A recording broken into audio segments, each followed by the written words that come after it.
నాయుడు ఢిల్లీ పర్యటన ఎలా చూస్తారు? ఎందుకు వేస్ట్, వాళ్ళకి బీజేపీ వాళ్ళు పొత్తున్నదిగా. వాళ్ళు ఎప్పుడూ చెప్పేసి మౌనంగా ఉండరు. వాళ్ళకి సంబంధం లేదండి. వాళ్ళకి 400 సీట్లు వస్తాయి. వాళ్ళకి ఇలాంటి డొక్క పక్కలని వాళ్ళని కలుపుకొని వాళ్ళకి అంత అవసరం లేదు. ఎందుకు వెళ్తాడు వాడికి అవసరం? ఇండియాలో నెంబర్ 1 ప్రధానమంత్రి నరేంద్ర మోడీ, రాష్ట్రంలో నెంబర్ 1 సీఎం జగన్. 17 మెడికల్ కాలేజీలు వచ్చినాయి. 5 సంవత్సరాలు సీఎంగా ఉండి కరకట్టపోయిపోయింది డబుల్ రోడ్డు. అక్కడే లింగంనేని ఎస్టేట్లో వాడు భూమి చేసి రైతుల దగ్గర ఉచితంగా తీసుకొని మోసం చేసి సర్వనాశనం చేసాడు వాడు చంద్రబాబు. ఇవాళ కట్టమని జగన్ కడతాడా? నువ్వు 5 సంవత్సరాలు చేయింది అభివృద్ధిని ఒక్క మెడికల్ కాలేజీ తెలేదు. మెడికల్ కాలేజీలు మొత్తం 17 వచ్చినాయి. 7 ఓపెన్ చేశాడు శరవేగంగా. ఎయిర్పోర్ట్లు కృష్ణపట్నం, బందరు, వైజాగ్, కాకినాడ, ఫిష్ ల్యాండ్లు ఎన్ని వచ్చినాయి? అభివృద్ధి ఏంది? వైజాగ్ ఎలా ఉంది? వాళ్ళు పాలు పోసి పొలాలు తెలుసు. ఏంటండి వీడు చేసే పని, వీడు వాగే పని? వాడు పొత్తులతో ఎందుకండి? వాడు ఎప్పుడో వెళ్ళిపోయాడు అండర్గ్రౌండ్లోకి. ఎందుకు వాడికి పొత్తులతో పోరాడుతున్నాడు? బీజేపీ లేకపోతే వాడు బతకలేడు, పవన్ కళ్యాణ్ లేకపోతే వాడు బతకలేడు. లాంటి దుర్మార్గం పెంచాలని అందరూ కలవాలంటున్నాడు. అవన్నీ కుక్కలు ఎన్నో మరుగుతాయండి, ఎన్నో మరుగుతాయి. వీడు ఏమైనా అన్నాడా? ఒక మాట అన్నాడా? పొల్లెత్తి మాట అన్నాడా? ప్రధానమంత్రి కానీ అమిత్ షా కానీ జగన్ అన్నారా? ఎవరేమలేదు కదా. వేస్ట్ మాటలు అవన్నీ, ఏదో వాగుతూ ఉంటారు. అదే గతంలో అదే మోడీని తిట్టాడు, మళ్ళీ అలాగే అమిత్ షా మీద రాళ్ళు దాడి చేశాడు. ఈ మంత్రాలు జరుపుతున్నారు పురంధేశ్వరను, ఈ పవన్ కళ్యాణ్ మంత్రాలు జరిపి సల్లంగా అయితే వాళ్ళ దగ్గర చేయడానికి తీసుకెళ్తున్నారు వాళ్ళు. ఈయన్ని అమిత్ షా గారు చెప్పులు వేసాడు. అమిత్ షా మీద తిరుపతి వస్తే చెప్పులు వేపించాడు. వీడు బొక్క చెక్కలేనాడు. ఎందుకంటే వీడికి ఎందుకు వేస్ట్గా? వీడు కొడుకు పనికిరాడండి రాజకీయంగా. వాడికి మాట రాదు స్పష్టంగా. వేస్ట్. వీడేదో కొడుకుని గెలిపి పోరాడాలని చూస్తున్నారు. వేస్ట్ కాదు వీళ్ళంతా. మరి ఇప్పుడు జగన్ గారు ఏమో సింగిల్గా అంత ధైర్యంగా వస్తున్నాడు, ఈయన ఎందుకని రాలేకపోతున్నాడు? చంద్రబాబు నాయుడు కానీ పవన్ కళ్యాణ్ కానీ బీజేపీ వాళ్ళు కానీ ధైర్యం లేకపోతుంది వాళ్ళతోటి. ధైర్యం లేకనే ధైర్యం గుండె. జగన్ అంటే మామూలా ధైర్యమే. అది రాయలసీమ పులిబిడ్డ, రాయలసీమ రక్తం వేయరు. అది లేక ఇప్పుడు చంద్రబాబు నాయుడు ఢిల్లీ పర్యటన ఎలా చూస్తావు? పోయిందండి, వెళ్ళాడంట. ఎందుకు? బీజేపీ కలుపుకొని గెలుద్దామని. బీజేపీ కలుసుకొని మోడీని కలిసి వెళ్దాము అని వెళ్ళాడు అనమాట. ఇంతమందిని కలుపుకోవడం. మగోడు ఎవరైనా సరే ఇప్పుడు ఒక్కడే నిలబడగా ఇంతమందిని కలుపుకోవడం ఎందుకండి? ఇప్పుడు ఆయన మహారాజు జగన్ పింఛన్లు ఇస్తుండా, పిల్లలకి డబ్బులు ఇస్తుండా, ముసలి వాళ్ళకి డబ్బులు ఇస్తుండా, మరి రైతులకు డబ్బులు ఇస్తుండా, ఇన్ని రకాలు చేస్తుండే. మిషన్ వాళ్ళకి డబ్బులు, మరి ఆటోలకు డబ్బులు, ఇన్ని రకాలు చేస్తుండే. ఆయన రాక ₹1 ఎవరికన్నా ఇచ్చాడా? ₹7. అందుకని జగను 99 పాయింట్లు వద్దు, 100 రూపాయలు ఉంది. మరి ఇప్పుడు పవన్ కళ్యాణ్, జనసేన, టీడీపీ ముగ్గురు కలిసి వస్తే ఏం కలిసి వచ్చినా ఎరుగు చూసాంగా. పవన్ కళ్యాణ్ గెలిచాడా? ఒక సీట్ ఒక్కటన్న వచ్చిందా? రాలే. మరి ఎందుకు? ఆయన ఆర్భాటం తప్పితే మరి ఎవరు గెలుస్తారు? మరి జగన్ అండి. జగన్ 100 రూపాయలు 70-75 వస్తారంటున్నారు జనం. చంద్రబాబు నాయుడు గారు ఢిల్లీ పర్యటన ఎలా చూస్తారు? అంటే రాబోయే రోజుల్లో పొత్తుల కోసం వెళ్తున్నారంటావా, ఎలా రాష్ట్ర ప్రయోజనం కోసం వెళ్తున్నారు? చంద్రబాబు ఢిల్లీ పర్యటన దిగజారుడు రాజకీయాలుగా చూస్తాం.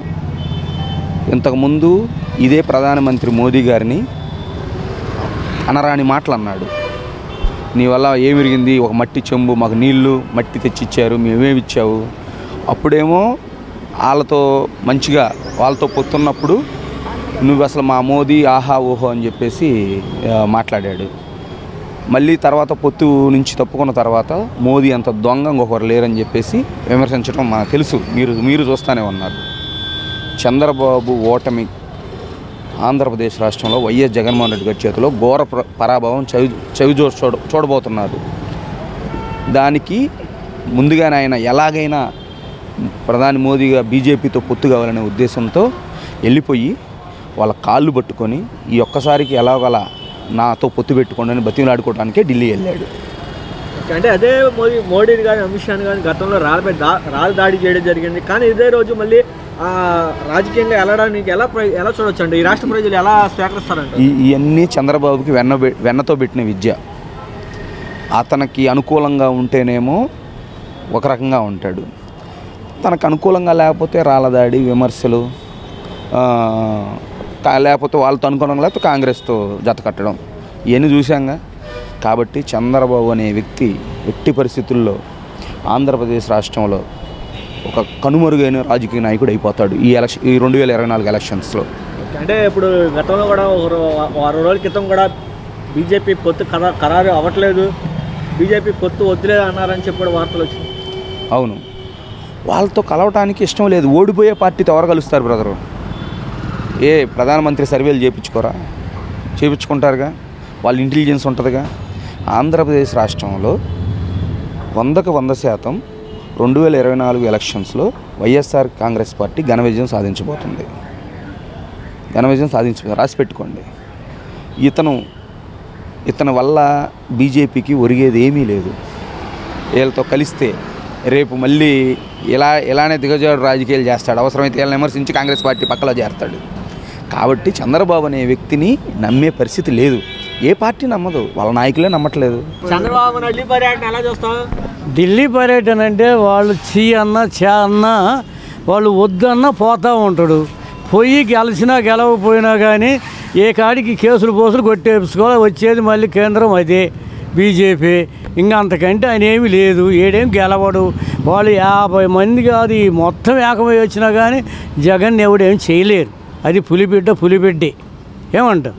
ఇప్పుడు ఆయన్ని ఎవరు ఎదురు చెప్పేవాళ్ళు లేరు. గెలిచేది ఆయనే. 100 సీట్లతోటైనా ముఖ్యమంత్రి పీఠం మీద కూర్చుంటాడు వాడు, అంతవరకు గ్యారెంటీ.